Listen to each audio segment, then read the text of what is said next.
Get your pen out and start shaking. Let's see what we can shake out of this episode of Hope Valley 1874, episode 3 breakdown on Do You Watch What I Watch? Coming at you. Sit down and watch, then have a talk with Jennifer and Josh. Welcome back to our podcast. You know, normally we recap and review Hallmark Channel movies, but Jennifer and I, we're going all in. This is our episode 3 recap and review, where we are going to get to the bottom line. Does this episode strike gold, or does it leave us digging for coal? So why don't you tell us high level what this episode's all about, and then we'll take a deeper dive. That's right. So this episode is called Good Prospects, which did make me laugh because, of course, we are featuring some prospectors. And covering this series is the most I have ever used the term prospectors in the history of my life. Here we go. Rebecca starts a mess tent to fund boarding house repairs. Tom faces an unexpected setback, and Olivia takes her art to the next level with help from Alexander and Clayton. You're right, his name was Alexander, the Mountie. Let's find out what they're into this episode. Let's go. Okay. Tom, Ben Ears, Tom, the cowboy, is tickled pink because the prospectors are moving to a different gold stream, and that means they won't be interfering with his cattle anymore. But his new task at hand, he's got to get wood and he's got to build a fence to keep the cows contained so he can plant alfalfa nearby to feed the cows. And it's a whole process, but luckily he has a lot of ranch hands. Oh, wait, no, he doesn't. He had ranch hands. Past tense. Turns out the ranch hands have gotten a little taste of that gold rush, Josh, and they have scampered off to the river to start panning for gold themselves instead of working for him. And that leaves Tom and his sidekick by themselves trying to build this fence, and it's a lot of work. And Tom kind of tries to go find his men at the prospector camp and talk some sense into them, and they're kind of like, yeah, bro, sorry, we need money, and this is the potential for a lot more money, and they're seeing dollar signs. Would you rather build a fence for a steady wage or take your chances at panning for gold, Josh?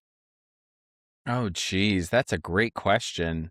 I would probably do the fence work, the steady thing. Watching this episode, Jennifer, I got so stressed for our dear friend, Benjamin Ayers, because I just kept thinking, oh my gosh, I just kept thinking, in the same boat, in this time period, I would have been dead. There's no way. I would not have survived any of this. And I kept thinking, I don't know. I'm just so used to modern comforts. They all go in their little homes. And I use that term loosely because they're all just like shacks. Let's call it what it is. They go in their little shacks. And I keep thinking, none of these are climate controlled. They have to be so hot and so cold and so wet and so uncomfortable. And I'm just thinking I would not make it. I would not make it. No. It would smell like mildew. No. And my nose All has the super time. powers to catch a whiff if a towel has been left out after the pool or something. And no, thank you. But these are hardworking men, albeit greedy. They're trying to make their mark. Now, his right-hand man eventually is like, bro, I gotta tell you, I'm engaged. And he's like, oh, that's great. He's like, well, I might have to quit too because I got like a lady to provide for. So Tom then goes and talks to his guys later in the big mess tent that we'll talk about with Rebecca too. But he tries to woo them back and he offers, hey, I'll give you each a day off each week so you can try your luck at the stream. And it works. And most of them come back to help Tom. Thank goodness. Because like you said, it was a little stressful. I was hurting for him. Yeah. I was too. Yeah. Yeah, Constable Vaughn, the Mountie, is back in town from his little side quest last episode, and he hires Olivia, that's Hattie's daughter, to draw pictures of the frontier because they're going to be used as marketing to entice other people to move out west. And, of course, she's tickled pink. She's also batting those eyelashes and kind of oohing and awing at him on that horse. And I think he is also oohing and awing at her, but he's harder to read, so I'm not totally sure. But did we see Clayton this episode? We did a little bit, didn't we? I don't think I wrote anything down for him. We did, yeah. He wasn't very prominently featured. I mean, they had to make up for the whole carved buck that we got in episode 2, so she needed to spend more time with the other side of this love triangle. True. So Olivia sketches, is going around town sketching, or, around the camp sketching these different things. She's trying to get inspired. And it was easier when she was sketching things just for fun. Or last episode, we even talked about she sketched interior design renderings for Rebecca for the boarding house. Love that. Love that, Olivia. Good for you. Mm-hmm. She sketches the Mountie, and it's giving like draw me like one of your French girls, Jack. Like it was a little didn't love it. How old is Olivia? I just need to know how old she is because I thought she was much younger in episode 1 when she was hanging out with Rebecca's daughter. But now maybe she's older. It's very unclear. Yeah, and I think you're right. I had to laugh though because of course the Mountie is on his horse and the horse is not cooperating with this little romantic, can't even call it a photo shoot, this little romantic art endeavor. And he's having to make all kinds of excuses for the horse. So, yeah. Yeah. But she does also present a sketch to her mom, Hattie, and it's Hattie in front of the trading post, and Hattie's moving. She's like, I didn't even pose for this. She was like, Mom, I know your face. I know you. I didn't have to have you pose for it. And I thought that was really sweet. Okay, going on to Rebecca. Rebecca's going to start making meals to feed the prospectors because, she was making the pies, and they're like, pies are great, but I need something that's going to stick to my ribs a little bit more. So she is going to open this mess tent at the prospectors camp, and she gets Hattie's old tart from the first trading post, and they all pitch in and help her, and she's going to make gumbo with garlic that she brought across the western frontier. A little clove of garlic. Just tucked in her pocket. Sure. Okay. Sure. She's going to make gumbo that she got a recipe from New Orleans, and Hattie's like, those bros ain't going to try it. They want something simple. She's like, oh, Hattie. Turns out the bros would not try it. They were like offended by it until Sarah has the idea. Her daughter, let's give out free samples. So they're ladling free gumbo all across camp. And then it's a big hit. It's such a big hit that one guy likes it so much, he breaks out his harmonica and starts playing the jig in the tent. This is like Costco before Costco was a thing. It's like, let's get you a free sample and get you hooked on the product. That's exactly what this was. Sarah is like the originator of the Costco sample, is my theory. Praise be to Sarah. Now, Sarah is feeling distant from her mom. She misses being that confidant because Rebecca's actually talking to Hattie, or she's running back and forth like, Sarah, you go play and I'm going to run some errands. She was trying to not burden Sarah with these adult things. Turns out Sarah likes that. I think we've become a little codependent on one another, and it's giving Gilmore Girls. And if you know the Lorelai Rory relationship, I think Rebecca and Sarah, especially the Sarah end of it, might be a little much.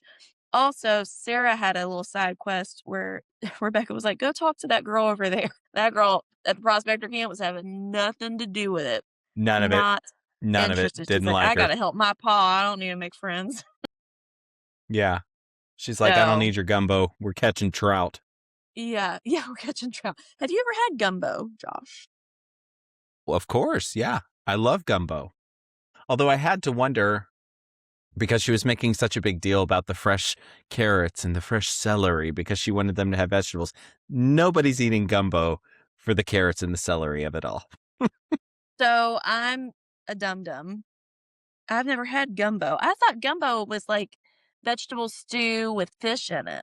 Is it not? No, gumbo has, crawfish and sausage. Yeah, it's a little spicy.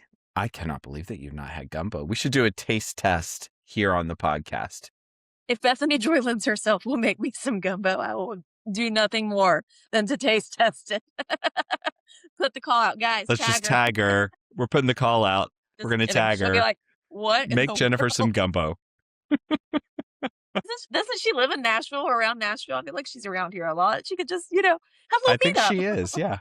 Oh, just swing over to your place.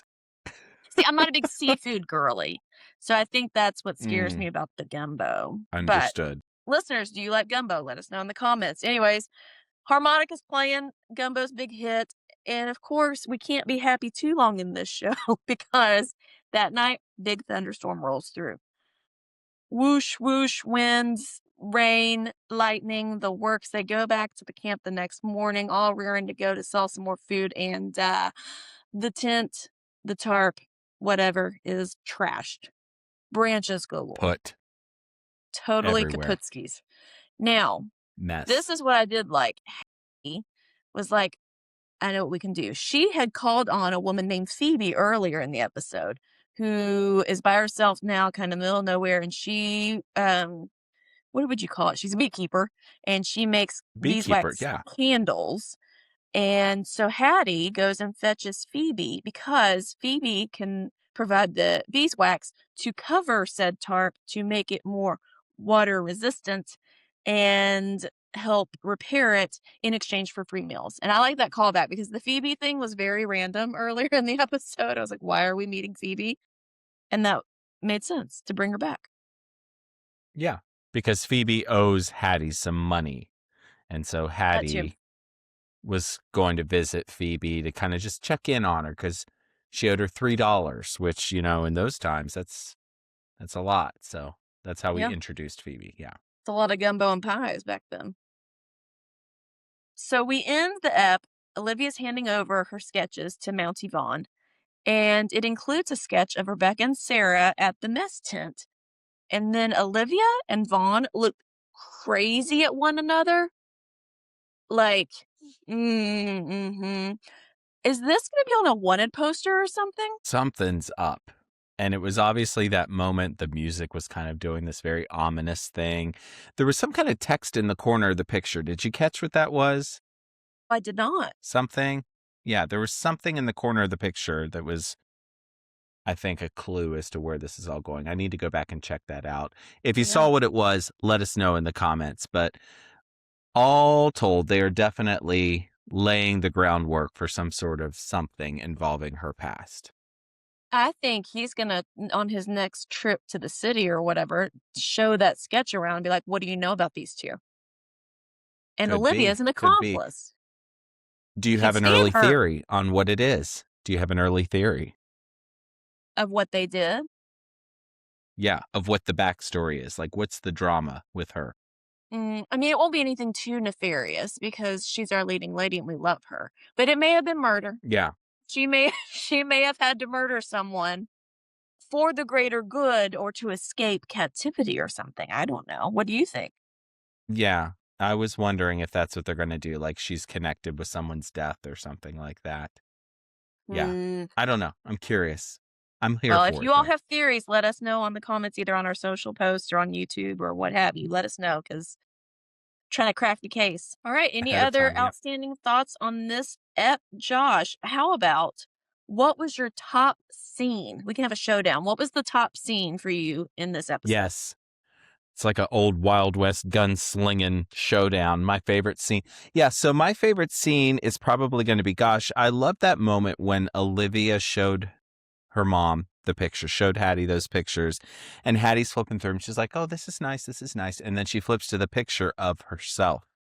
And it was just this really tender moment because Hattie has been feeling all sorts of ways about her daughter who's growing up and clearly has no interest in maybe taking over the trading post and kind of following in her mom's footsteps. Like she very clearly is an artistic type, that sort of thing, and might be obsessed with the big city, that whole thing. But I thought this was just a really tender moment and very poignantly and well done. Like it was emotional, but not too emotional where it felt inauthentic to the time period or these characters. Well, you took mine. That's what I was going to say, except you said it better. Oh, I'm so sorry. So I just think that there's no showdown. That was the top scene for sure. We both agree. That was a very sweet moment of the episode. So put your pistols down, Five Old Goes West, and we'll draw again next time. Get it, 'cause Olivia draws. We shall see. Pew, pew. All right, so it is now time for our gold or coal segment, and we're each going to bring 3 gifts to the podcast. If it's something positive, it's gold. If it's negative, it's coal. Josh, come to you first. What stood out to you about this episode of Hope Valley 1874? So I liked the free samples bit. I thought it was really a great way for Sarah to feel like she was involved in what her mom was doing, because that was her whole beef. She was just kind of not feeling included in the adventure of it all. And I think it was just a really great way to give her a win. So I loved it for that. Okay. I'm gonna give gold. I like that they're incorporating. They're gonna do this thing where they're gonna introduce us to a character, and it may not pay off right away. The pilot episode, episode 1, we had that birth with Ned's parents. I was like, why are there more characters? And y'all know I get overwhelmed with too many characters. I was like, this is unnecessary. It's too much for one episode. But then they came back in episode 2 and 3. They're at the prospectors camp, and they're kind of bridging the gap between Rebecca and the prospectors to kind of know that she's on their side and trying to help them all and also make some money. So I think I like that. I also like what was her, Phoebe? Is that what we said? The beekeeper? Mm-hmm. Yes, Phoebe. That we were introduced to her early and then kind of went away and then she came back in the end. So I like when shows do that, and I am going to keep it cool. Great. I will continue with the gold on this episode. I thought it was just so heartfelt, and I liked how Tom really, we started to see the armor crack just a little bit on him when he had to go and talk to the guys to get them back to being his cowboys, and I thought that was so, it was really well done because it wasn't overly sappy. It was just basically like, here's what I can promise you. Here's what I appreciate about you. If you want to be Mm-hmm. a part of this, I'd love to have you back. And that's Mm-hmm. all it was.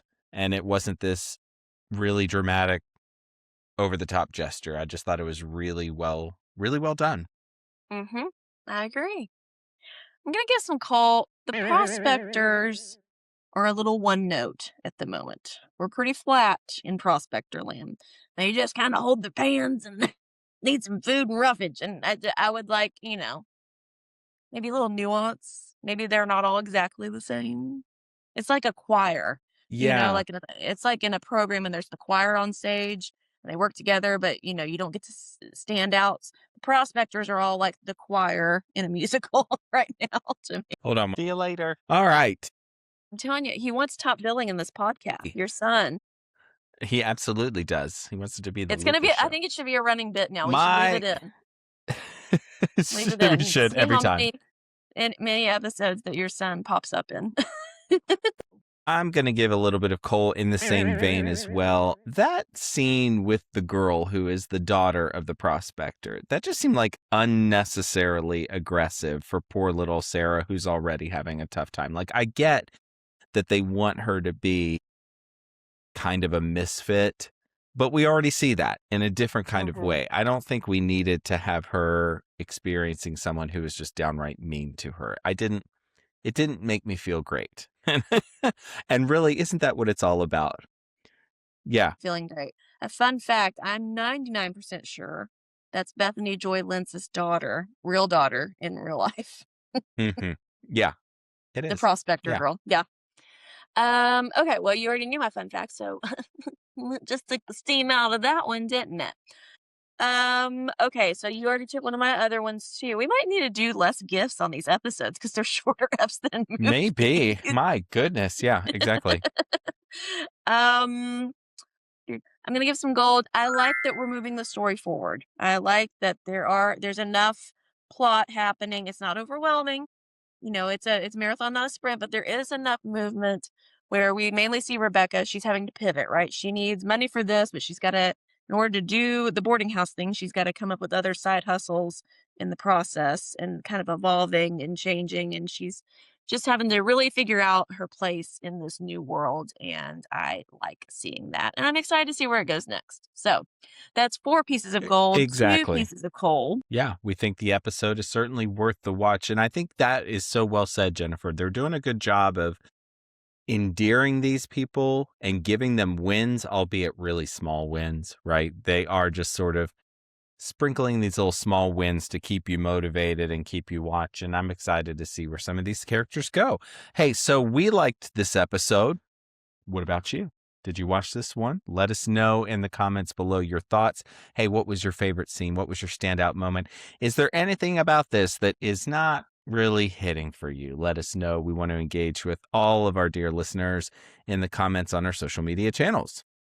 That's right. And if you are new here, we usually talk about Hallmark movies and other channels, specifically Christmas movies usually.